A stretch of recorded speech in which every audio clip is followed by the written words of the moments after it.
ça étonne toujours un peu de voir des femmes dans ce milieu-là. Enfin, malheureusement, ça étonne encore de voir des femmes dans ce milieu-là.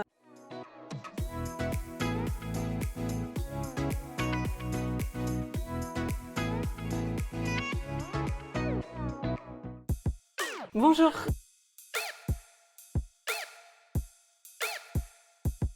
Ça tombe bien parce que c'est le seul truc du livre que j'ai pas écrit. Parce que le titre, c'est ma maison d'édition qui l'a trouvé. En fait, c'est simple, c'est que souvent, c'est les éditeurs qui ont le dernier mot sur les titres des livres. Moi, j'avais un titre de projet, mais je savais que le titre serait changé. Mais ça s'est fait en accord aussi avec moi, donc c'est ça qui est bien aussi. Ils m'ont proposé des choses.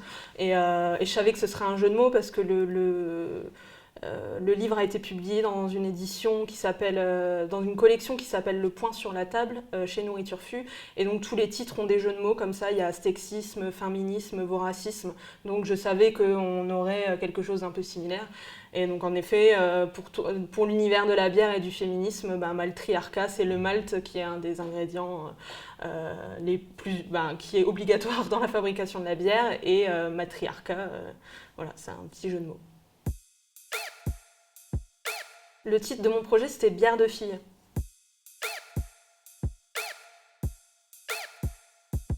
Alors, quand j'ai commencé à écrire Maltriarcat, j'étais dans le monde de la bière en tant que consommatrice et amatrice de bière. Mais quand j'ai commencé à écrire le projet et quand le livre est sorti, en fait, je suis rentrée professionnellement dans le monde de la bière. Actuellement, je suis chargée de communication et de marketing pour une brasserie artisanale. Et à côté, je suis journaliste indépendante spécialisée sur les sujets liés à la bière.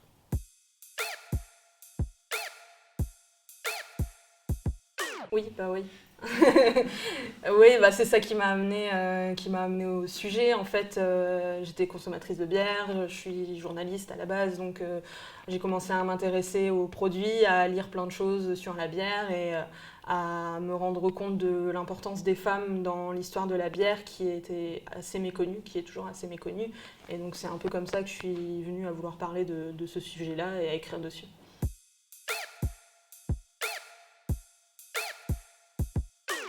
Simplement que les femmes n'aiment pas la bière. Je pense que ça, c'est un truc qui revient assez souvent. Alors ça change, mais majoritairement, quand on dit qu'on travaille dans la bière ou pour les femmes qui sont brasseuses, ça étonne toujours un peu de voir des femmes dans ce milieu-là. Enfin, malheureusement, ça étonne encore de voir des femmes dans ce milieu-là, alors que déjà, quand on connaît tout l'historique, on se rend compte que c'est pas si étonnant que ça. Mais ouais, c'est un cliché sur le fait que les femmes n'aiment pas la bière parce que c'est trop amer ou des choses comme ça. Déjà, la bière n'est pas que amère. Et en fait, c'est la conséquence de plein de clichés et de plein d'éléments de socialisation qui font que oui, c'est une réalité, les femmes boivent moins de bière que les hommes, mais c'est pas parce qu'on n'aime pas la bière, c'est plein d'autres raisons.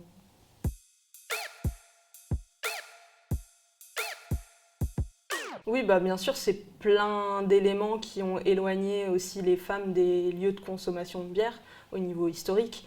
Quand il y a eu les créations des bars et que les gens allaient dans les bars, les femmes n'y allaient pas. C'était des endroits qui étaient réservés aux hommes. Les femmes y étaient en tant que serveuses ou tenancières des bars, mais dans les années 50, les femmes, elles étaient à la maison, c'était les femmes au foyer, elles ne travaillaient pas, et c'était leur mari qui allait dans ces lieux de consommation, donc forcément, ça les a éloignées du produit en conséquence. C'est une des raisons.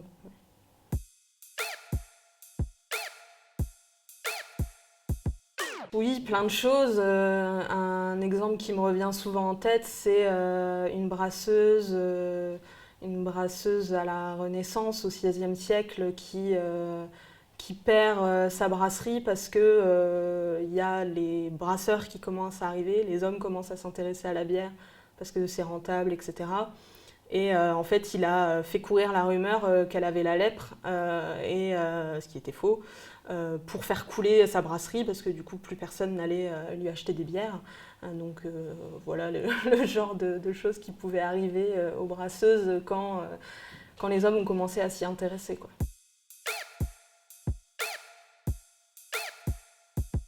Non, c'est pas arrivé. Après, dans le livre, je parle justement de ça aussi. J'ai un passage où je parle un peu de l'alcoolisme chez les femmes et de comment on vend l'alcool aux femmes et comment justement les, les, les industriels ont créé des produits spécifiques pour les femmes en pensant que ça allait leur plaire, ce qui n'était pas forcément le cas. Mais non, je pense pas que dans mon livre j'ai un discours qui dit buvez de la bière sans modération, etc. C'est plus je m'intéresse vraiment à la bière sous un angle historique, social, un peu tout ça. Plus que le produit lui-même, j'en parle évidemment, mais c'est pas, je parle pas vraiment du produit, je parle de tout ce qu'il y a autour.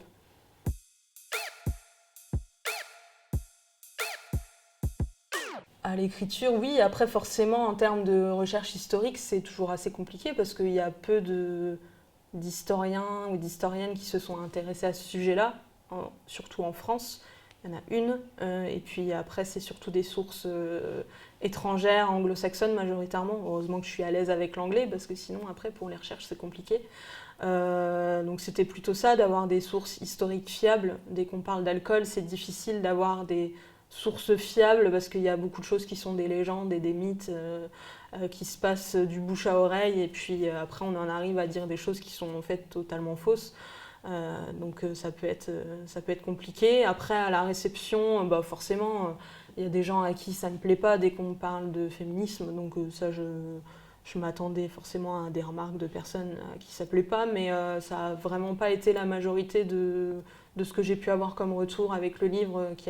Les retours ont été majoritairement hyper positifs, donc c'est plutôt cool. Je m'y attendais pas en vrai, parce que je pensais que voilà, bière, féminisme et tout. Mais les personnes que ça dérangeait m'ont pas trop importuné là-dessus, donc tant mieux.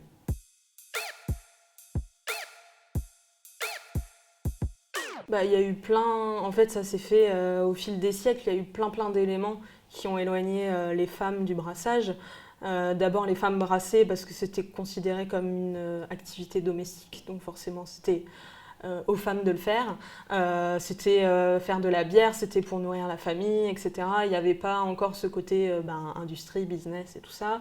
Malgré tout, les femmes, dès l'Antiquité et puis après au Moyen-Âge, à la Renaissance, brassaient la bière et gagnaient de l'argent avec, même si ce n'était pas des sommes extraordinaires, mais en tout cas, il y avait des revenus avec la bière et des revenus que les hommes n'avaient pas. Enfin, entre guillemets, parce qu'au Moyen-Âge, les femmes qui gagnaient de l'argent avec la bière, en fait, si elles étaient mariées, l'argent appartenait à leur mari. Donc voilà, mais malgré tout, c'était pas les maris ou quoi, c'était pas les hommes qui brassaient, il y en avait très peu.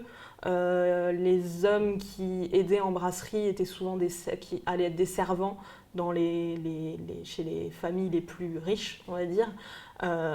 Mais comme la bière était voilà, quelque chose aussi qui n'était pas très bien vu, avant la peste noire, qui n'était pas consommée par les classes sociales les plus élevées, il n'y avait pas trop d'intérêt à fabriquer de la bière. Mais après, quand il a commencé à avoir de l'intérêt pour le produit de la part des consommateurs et des consommatrices, surtout des consommateurs, et que ça a commencé à rapporter de l'argent, les hommes se sont intéressés à la fabrication de la bière et ont progressivement écarter les femmes. Alors avec ce que je disais sur les brasseurs qui lançaient des rumeurs sur leurs voisines pour faire couler leur brasserie ou ce genre de choses.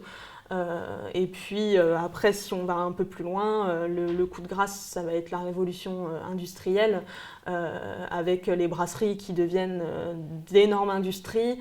Et à l'époque, les femmes, elles peuvent pas se former, elles n'ont pas accès aux études supérieures, elles n'ont toujours pas accès au capital ni à la propriété. Donc évidemment qu'elles sont écartées du métier. Comme les femmes ont été écartées de plein d'autres métiers, en fait, c'est pas parce qu'elles étaient brasseuses, c'est pas parce qu'elles faisaient de la bière, c'est qu'elles étaient des femmes à une époque où elles avaient aucun droit, tout simplement.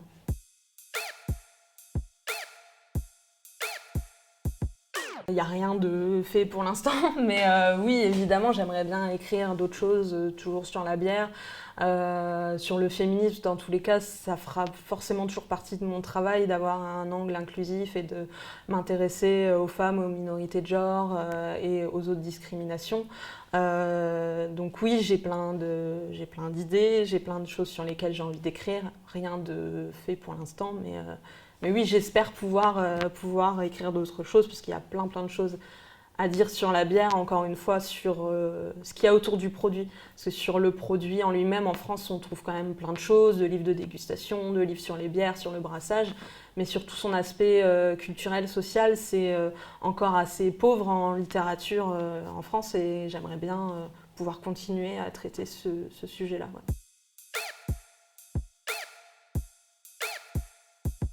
Bah, ça évolue forcément comme un peu, j'espère, comme plein de domaines dans la société. On a de plus en plus de femmes, on a des associations aussi qui se montent pour que les femmes puissent se retrouver entre elles et qu'il y ait une émulation positive pour faire des choses et pour s'entraider et avancer. Parce que je pense que malgré tout, il y a des institutions qui sont toujours très réfractaires ou qui ne bougeront pas ou qui resteront dans la façon dont elles fonctionnent. Et si les femmes et les minorités ne prennent pas la décision, malheureusement c'est à elles, c'est à nous, femmes, de faire des choses pour reprendre notre place dans le milieu de la bière, parce que sinon on ne nous laissera pas gentiment la place, quoi. Et je pense que jamais rien ne s'est fait en demandant gentiment la place, donc voilà.